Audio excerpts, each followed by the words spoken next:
يعني ادوا العالم تالت مش معناه ان دولتي اقل وفاشله، ده مصطلح طلع زمان في وقت العالم كان متقسم ومشاكل. كان في دول العالم اول غرب فيها اقوى مسيطر، وفي دول العالم تاني الشرق وله النظام مختلف وكبير.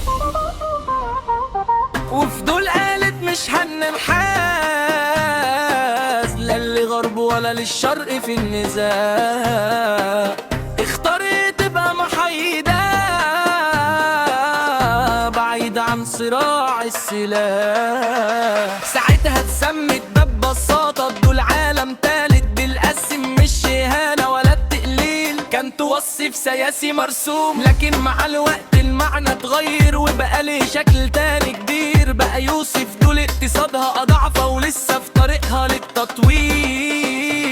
بقى مرتبط أحيانا بالفقر ونقص في بعض الإمكان، تعليم أضعف، فرص أقل، وتحديات في كل مكان. والطبعات ظهرت أكتر في دول بتعاني من ديون ومن ضغط اقتصادي مستمر ومنافسات صعبة في السوق. بس الحقيقة ان الدول دي مش محكومة بالاسم ده، دي ظروف وتاريخ وسياسة وممكن تتغير في اي وقت. لان في دول بدأت كده وعدت وخرجت لقدام، فدول عالم تالت مش حكم ثابت ولا دوام.